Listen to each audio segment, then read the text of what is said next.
Good morning, everybody. So today we're going to be talking about magic and how magic can help us to grow as people. So I'm going to start today by telling you a little bit about how I understand magic. I see magic everywhere, from the dirt in the ground to the stars in space and everywhere in between. I see magic in me, I see magic in you, and I see magic in the most boring of things you can possibly think of. Because you see, I believe everything comes down to energy, essentially the energy that created the universe and sustained it. At its most basic form, it's wild, chaotic, filled with infinite potential, much like anything when it's young. And that energy then grew and settled into trillions of different patterns, sometimes condensing down and becoming the many different types of matter: wood, metal, stone, water, flesh, basically anything you can touch. And sometimes still floating free through the universe, untouchable, but no less real, in things like love, sadness, anger, and joy. All of it at its most basic form, energy. And what is magic if not the use of energy? See, I believe when you say move your hand through the air to catch something, that's using energy. You're doing magic. When you send a prayer to a friend or good thoughts to somebody after, say, our joys and concerns, that's using energy. It's doing magic. If you take a walk down a moonlit path in the fall, taking in the beauty and the energy of the dying leaves around you, you're taking in that magic. And magic, as personal as a thing it is, because there's no doubt that everyone uses, feels, and believes differently about it, magic is something that connects and unites us all, from person, to creature, to nature, to the divine. Magic is something that connects all of it, the very threads of our interconnected web, holding it all together. Let me show you what I mean. We can spotlight the other camera. I'm going to take a minute to do a little bit of nature magic, or as some people would call it, science, to show you an example of how the same energies in the same patterns can make seemingly very different things that are actually not very different at all. I'm going to show you how this chalk and these seashells are actually connected. So here I have some seashells. The one in here has been soaking in vinegar for a few days. The one in here has been soaking in water for a few days. This one is just dry. And in this container, we just have it emptied with some vinegar. And this is actually what we're going to start with, this empty container. We're going to start by putting a little bit of this chalk into the empty container full of vinegar. Regular chalk, hard chalk. I'm going to do a little bit of breaking just so that you know it's real, actual chalk. And then we're going to just put it in the container with the vinegar. And if you can see, as it gets close, how it's starting to bubble and foam inside that vinegar. That's happening because it's dissolving. The chalk is starting to dissolve in the vinegar. We're going to put that one aside for now and actually take out our shells. We'll get them out of their containers and we're going to line them up.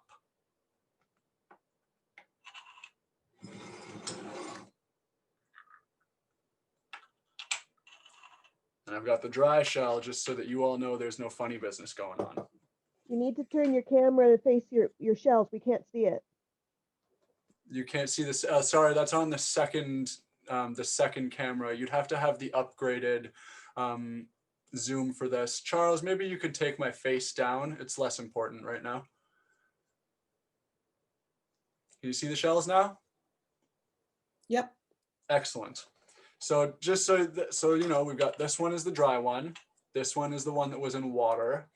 And this is the one that was in vinegar. And what I'm going to try and do now is I'm going to try and break these shells by giving them a little bit of a tap with this spoon. What do you think is going to happen? Wayne? I'm not going to spotlight you, Wayne, just so that everyone can see the shells. Okay.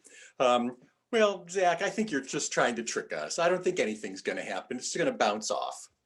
All right, well, let's see. We'll start first with our dry shell. Hit it harder. Harder, all right. Okay. Nothing, no breaking. That's a strong seashell.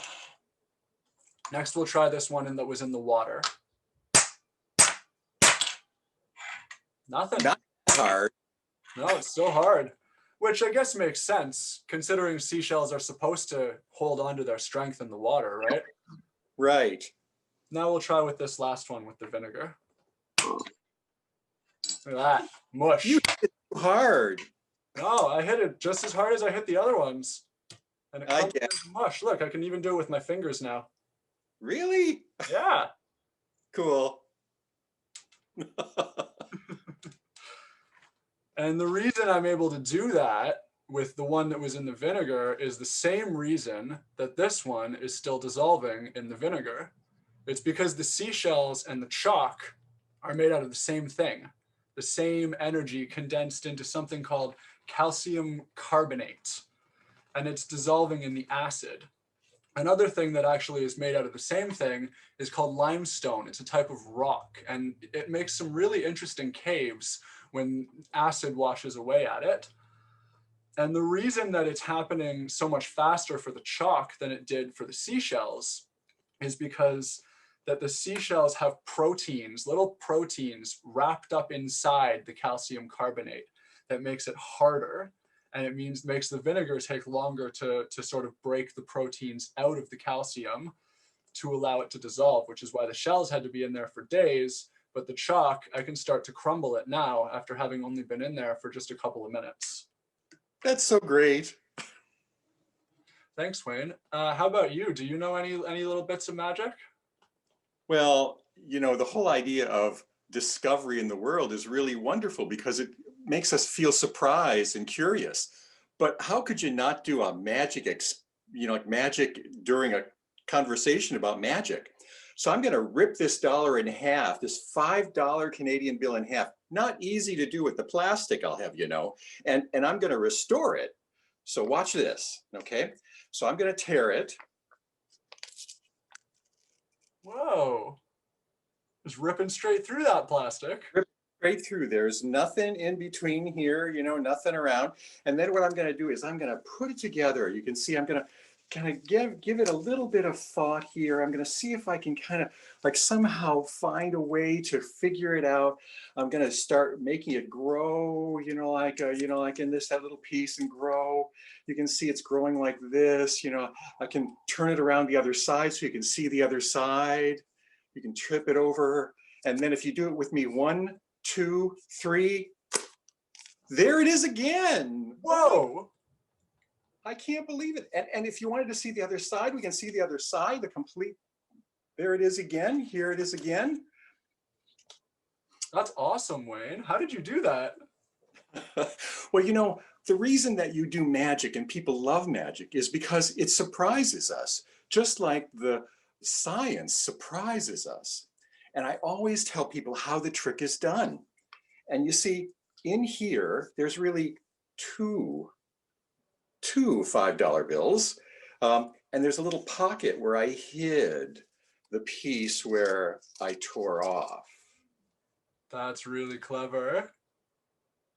Yeah, it's fun because what it does is we always go, and sometimes people fill whole stadiums just so that they can go, just like a linear collider.